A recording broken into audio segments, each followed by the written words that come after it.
ಪರಶುರಾಮ್ಗೆ ಸ್ವಾಗತವನ್ನು ಕೋರ್ತೀನಿ. ಇವತ್ತು 2009ರಲ್ಲಿ ನಡೆದಿರತಕ್ಕಂಥ NMMS ಪರೀಕ್ಷೆಯ ಒಂದು ಕ್ವಶನ್ ಪೇಪರ್ ಕೀ ಆನ್ಸರ್ಸ್ಗಳನ್ನು ತಂದಿದ್ದೀವಿ. ವಿಶೇಷವಾಗಿ ವಿಜ್ಞಾನ ಮತ್ತು ಸಮಾಜ ವಿಜ್ಞಾನ ಎರಡು ವಿಷಯಗಳಲ್ಲಿ ಇವತ್ತೇ ಹಾಕ್ತೀವಿ.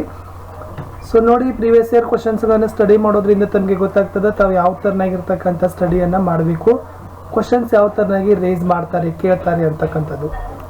ಸೊ ನಮ್ಮ ಚಾನಲ್ನಲ್ಲಿ ನಾವು NMMSಗೆ SS ಮತ್ತು ಸೈನ್ಸ್ನಲ್ಲಿನೂ ಕೂಡ ತುಂಬಾ ವಿಡಿಯೋಗಳನ್ನು ಹಾಕ್ತಾ ಇದ್ದೀವಿ. ಯಾರು ನೋಡಿಲ್ಲಲ್ಲ ಒಂದ್ಸರಿ ಪ್ಲೇಲಿಸ್ಟ್ಗೆ ಹೋಗಿ ನೋಡಿ ಭೇಟಿ ಆಗಿದ್ದೆ ಆದರೆ ಸೊ ತುಂಬ ಬೆನಿಫಿಟ್ ಆಗಿರ್ತಕ್ಕಂಥ ವಿಡಿಯೋಗಳು ನಿಮಗಾಗಿದ್ದಾವೆ. ಅವುಗಳನ್ನ ನೋಡಿ ಲೈಕ್ ಮಾಡಿ ಶೇರ್ ಮಾಡಲು ಮರೆಯದಿರಿ. ಯಾರಾದರೂ ಫಸ್ಟ್ ಟೈಮ್ ವಿಡಿಯೋವನ್ನು ವಾಚ್ ಮಾಡ್ತಿದ್ರೆ ಸೊ ದಯಮಾಡಿ ನಮ್ಮ ಚಾನಲನ್ನು ಸಬ್ಸ್ಕ್ರೈಬ್ ಜೊತೆಗೆ ಬೆಲ್ ಐಕಾನನ್ನು ಒತ್ತಿ. ಸೊ ಅಪ್ ಟು 2021ವರೆಗೂ ಕೂಡ ನಾವೇನು ಮಾಡ್ತೀವಿ ನಿಮಗೆ ಪ್ರೀವಿಯಸ್ ಇಯರ್ ಕ್ವಶನ್ ಪೇಪರ್ಸ್ಗಳನ್ನ ಕೊಡ್ತಾ ಹೋಗ್ತೀವಿ ಅಂತ ಹೇಳ್ತಾ ಸೊ ಶುರು ಮಾಡೋಣ. ಇವತ್ತು 2009ರಲ್ಲಿ ವಿಜ್ಞಾನದಲ್ಲಿ ಕೇಳಿರ್ತಕ್ಕಂಥ ಪ್ರಶ್ನೆಗಳಿಗೆ ಉತ್ತರಗಳನ್ನು. ಸೊ ಫಸ್ಟ್ಗೆ ಭೌತಶಾಸ್ತ್ರ ವಿಭಾಗದಲ್ಲಿ ಹೋಗೋಣ. ಸೊ ಫಸ್ಟ್ ಕ್ವಶನ್ ಇತ್ತು, ಭೂಮಿಯಲ್ಲಿ ಸ್ವಾಭಾವಿಕವಾಗಿ ದೊರೆಯುವ ಕಾಂತ ಯಾವುದು ಅಂತ ಕೇಳಿದರು. Fe2O3, Fe3O4, FeO, Al2O3. So ಸರಿ ಉತ್ತರ ಬಂದ್ಬಿಟ್ಟು ವಿದ್ಯಾರ್ಥಿಗಳೇ Fe3O4 ಅಂತಕ್ಕಂಥದ್ದು ಸರಿಯಾದ ಉತ್ತರ ಇತ್ತು.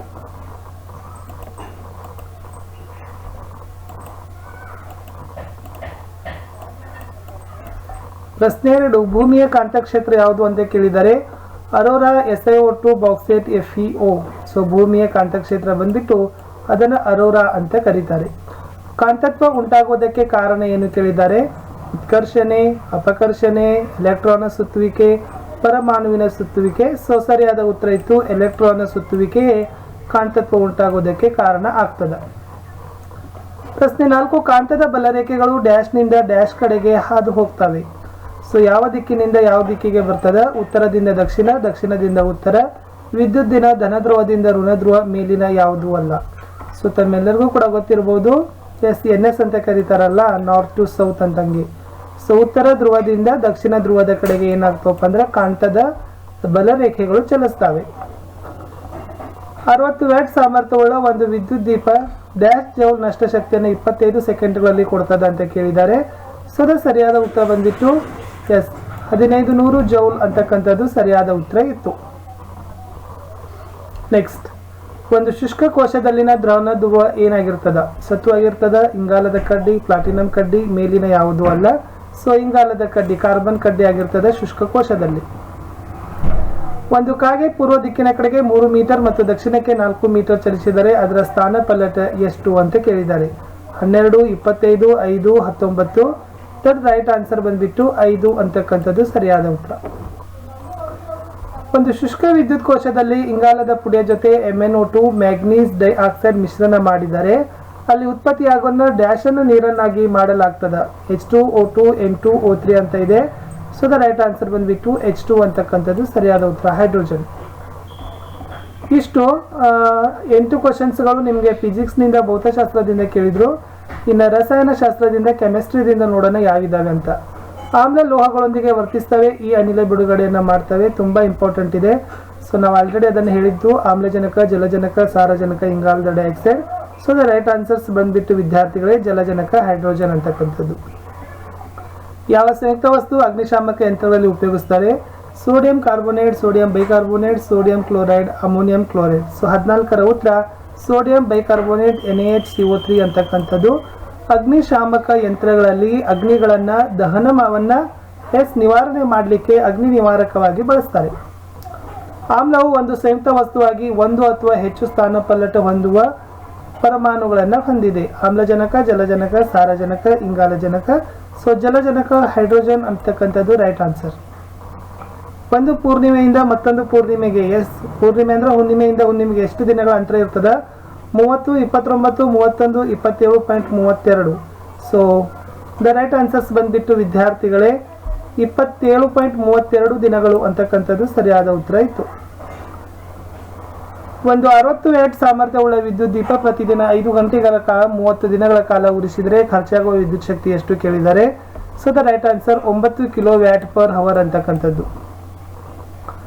ಒಂದು ವಸ್ತು ಮೊದಲ ಗಂಟೆಯಲ್ಲಿ 40 ಕಿಲೋಮೀಟರ್, ಎರಡನೇ ಅರ್ಧ ಗಂಟೆಯಲ್ಲಿ 80 ಕಿಲೋಮೀಟರ್, ಮೂರನೇ ಅರ್ಧ ಗಂಟೆಯಲ್ಲಿ 50 ಕಿಲೋಮೀಟರ್, ನಾಲ್ಕನೇ ಅರ್ಧ ಗಂಟೆಯಲ್ಲಿ 30 ಕಿಲೋಮೀಟರ್ ಕ್ರಮಿಸಿದರೆ ಸರಾಸರಿ ವೇಗ ಕೇಳಿದ್ದಾರೆ.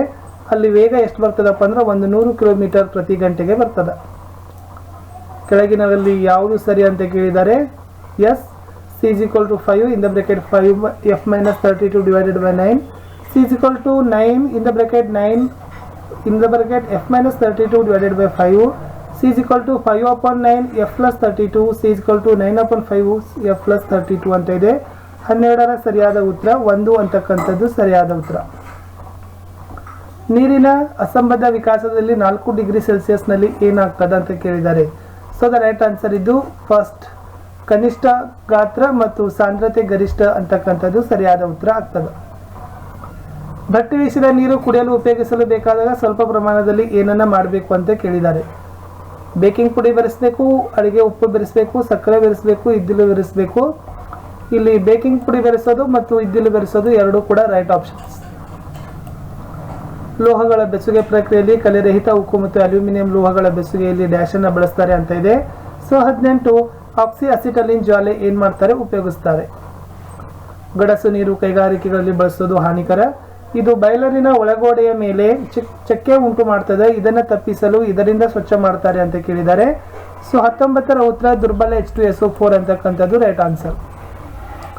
ಸೋಡಿಯಂ ಲೋಹದ ಚೂರನ್ನು ಚಾಕುವಿನಿಂದ ಕತ್ತರಿಸಿ ನಂತರ ಸಾವಕಾಶವಾಗಿ ತಣ್ಣೀರಿನ ಮೇಲೆ ಇಕ್ಕಳದಲ್ಲಿ ಹಾಕಿದಾಗ ಈ ಅನಿಲ ಉಂಟಾಗ್ತದೆ ಅಂತ ಕೇಳಿದರೆ H2 ಹೈಡ್ರೋಜನ್ ಅಂತಕ್ಕಂಥದ್ದು ರೈಟ್ ಆನ್ಸರ್. ಯಾವ ಹೇಳಿಕೆ ಕಲೀಲಗಳಿಗೆ ಸರಿ ಹೊಂದೋದಿಲ್ಲ ಅಂತ ಕೇಳಿದ್ದಾರೆ. ಸೊ ಫಸ್ಟ್ ಫಿಲ್ಟರ್ ಮೂಲಕ ಹಾದು ಹೋಗೋದು ಅದು ಸರಿ ಹೊಂದೋದಿಲ್ಲ. ಜಲ ನೀರದಲ್ಲಿ CO+H2 ಮಿಶ್ರಣಗಳ ಸಮಾನುಪಾತ ಎಷ್ಟು ಕೇಳಿದ್ದಾರೆ. ಸೊ 22ರಲ್ಲಿ ಸೊ ದ ರೈಟ್ ಆನ್ಸರ್ ಬಂದ್ಬಿಟ್ಟು 1:1 ಅಂತಕ್ಕಂಥದ್ದು ಸರಿಯಾದ ಉತ್ತರ. ಘನೀಕರಣ ಪ್ರಕ್ರಿಯೆಗೆ ಸಂಬಂಧಪಟ್ಟಂತೆ ಹೇಳಿಕೆಗಳನ್ನು ಬರೀಬೇಕಿತ್ತು. ಸೊ ಇಲ್ಲಿ ರೈಟ್ ಆನ್ಸರ್ ಬಂದ್ಬಿಟ್ಟು 1, 2, 3ಗಳು ಏನಾಗಿದಾವಪ್ಪ ಅಂತಂದ್ರೆ ಸರಿಯಾಗಿದ್ದಾವೆ. ಫಸ್ಟ್ 3 ಹೇಳಿಕೆಗಳು. 24ರಲ್ಲಿ ಸರಿಯಾದ ಹೇಳಿಕೆಗಳನ್ನ ಕೇಳಿದ್ರು. ಬಟ್ 24ರಲ್ಲಿ ಸರಿಯಾದ ಹೇಳಿಕೆ ನೈಟ್ರಸ್ ಆಕ್ಸೈಡ್ ಸಂಯುಕ್ತದಲ್ಲಿ ನೈಟ್ರೋಜನ್ನ ಸಂಯೋಗ ಸಾಮರ್ಥ್ಯ 1 ಅಂತಕ್ಕಂಥದ್ದು ಮಾತ್ರ ಸರಿಯಾದ ಉತ್ತರ. ಇನ್ನು ಜೀವಶಾಸ್ತ್ರ ಬಯಾಲಜಿಯಲ್ಲಿ ನೋಡೋದಾದ್ರೆ ಯಾವ ರೋಗ ವೈರಾಣುವಿನಿಂದ ಬರ್ತದೆ ಅಂತ ಕೇಳಿದ್ದಾರೆ. ಸೊ ರ್ಯಾಬಿಸ್ ಅಂತಕ್ಕಂಥದ್ದು ಸರಿಯಾದ ಉತ್ತರ. ಮೆಟ್ರೋಕಾಂಡ್ರಿಯಾಗಳಿಗೆ ತಪ್ಪಾದಾಗಿರ್ತಕ್ಕಂಥ ಹೇಳಿಕೆ ಕೇಳಿದ್ದಾರೆ. ಸೊ ಬೇರೆ ಬಗೆಯ ವರ್ಣದ್ರವ್ಯ ಕಂಡು ಬರ್ತದೆ ಅಂತಕ್ಕಂಥದ್ದು ಸರಿ ಉತ್ತರ. ಯಾವುದು ನವೀಕರಿಸಲಾಗದ ನೈಸರ್ಗಿಕ ಸಂಪನ್ಮೂಲ ಕೇಳಿದ್ದಾರೆ. ಸೊ ಪಳೆಯುಳಿಕೆ ಇಂಧನಗಳು ಅಂತಕ್ಕಂಥದ್ದು ಸರಿಯಾದ ಉತ್ತರ. ಹೈಡ್ರಾ ಪ್ರಾಣಿಗಳಲ್ಲಿ ಕಂಡುಬರುವ ಅಲೈಂಗಿಕ ಸಂತಾನೋತ್ಪತ್ತಿಯ ವಿಧಾನ ಯಾವುದು ಕೇಳಿದ್ದಾರೆ. ಸೊ 28ಅಲ್ಲಿ ಮೊಗ್ಗುವಿಕೆ ಅಂತಕ್ಕಂಥದ್ದು ರೈಟ್ ಆನ್ಸರ್. ನಮ್ಮ ಆಹಾರದ ಘಟಕಗಳಲ್ಲಿ ಒಂದಕ್ಕೆ ಯಾವುದೇ ರೀತಿಯ ಪೋಷಣ ಮೂಲ್ಯ ಇರುವುದಿಲ್ಲ. ಈ ಘಟಕಗಳನ್ನು ಹೆಸರಿಸಿ ಅಂತ ಕೇಳಿದ್ದಾರೆ. ಸೊ 29ನಲ್ಲಿ ಥರ್ಡ್ ತಂತು ಪದಾರ್ಥ ಅಂತಕ್ಕಂಥದ್ದು ರೈಟ್ ಆನ್ಸರ್. ಜೀರ್ಣಾಂಗ ವ್ಯವಸ್ಥೆಯಲ್ಲಿ ಆಹಾರ ಜೀರ್ಣವಾಗುವುದು ಎಲ್ಲಿ ಕೇಳಿದ್ದಾರೆ. ಸೊ 4ದಲ್ಲಿ 1, 2 ಮತ್ತು 3 ಅಂತಕ್ಕಂಥದ್ದು ಸರಿಯಾದ ಉತ್ತರ. ಶೈವಲಗಳ ಯಾವ ಗುಂಪನ್ನು ಅತ್ಯಂತ ಪ್ರಾಚೀನ ಗುಂಪು ಅಂತ ಕರೀತಾರೆ ಅಂತ ಕೇಳಿದರೆ ನೀಲಿ ಹಸಿರು ಶೈವಲ. ಯಾವುದು ಪ್ರೋಟೀನ್ ನ್ಯೂನ ಪೋಷಣೆಯಿಂದ ಉಂಟಾಗ್ತಕ್ಕಂಥ ರೋಗ ಅಂತ ಕೇಳಿದರೆ 32ರಲ್ಲಿ ಕ್ವಾಶಿಯೋರ್ಕರ್ ಅಂತಕ್ಕಂಥದ್ದು ರೈಟ್ ಆನ್ಸರ್. ಅಲೈಂಗಿಕ ಪ್ರಜನಕ್ಕೆ ಸಂಬಂಧಿಸಿದಂತೆ ಸರಿಯಾದ ಹೇಳಿಕೆ ಕೇಳಿದ್ರು. ಸೊ 33ರಲ್ಲಿ ಒಂದೇ ಪೋಷಕ ಜೀವಿಯ ಪಾತ್ರ ಅಂತಕ್ಕಂಥದ್ದು ಸರಿಯಾದ ಉತ್ತರ. ಯಾವ ಗುಂಪಿನ ಮೊಟ್ಟ ಮೊದಲಿಗೆ ಸ್ವತಂತ್ರ ಬೀಜಾಣುಜನಕ ಪೀಳಿಗೆಯನ್ನು ಅಭಿವೃದ್ಧಿಗೊಳಿಸಿದ್ರು ಅಂತ ಕೇಳಿದ್ದಾರೆ. ಇದರಲ್ಲಿ 34ರಲ್ಲಿ ಸೆಕೆಂಡ್ ಆನ್ಸರ್ ಇದೆ ನೋಡಿ, ಟೆರಡೋಫೈಟಾ ಅಂತಕ್ಕಂಥದ್ದು ರೈಟ್ ಆನ್ಸರ್. ಹನಿ ನೀರಾವರಿ ಪದ್ಧತಿಯಲ್ಲಿ ಈ ಸಸ್ಯಗಳನ್ನು ಹೆಚ್ಚಾಗಿ ಬಳಸ್ತಾರೆ ಅಂತ ಕೇಳಿದ್ದಾರೆ. ಕಿತ್ತಳೆ ಗಿಡ ಅಂತಕ್ಕಂಥದ್ದು ರೈಟ್ ಆನ್ಸರ್. ಮಾನವನ ದೇಹದಲ್ಲಿ ಸಂಗ್ರಹ ರೂಪದಲ್ಲಿ ಕಂಡುಬರುವ ಕಾರ್ಬೋಹೈಡ್ರೇಟ್ ಯಾವುದು ಅಂತ ಕೇಳಿದರೆ ಗ್ಲೈಕೋಸೋನ್ ಅಂತಕ್ಕಂಥದ್ದು ರೈಟ್ ಆನ್ಸರ್.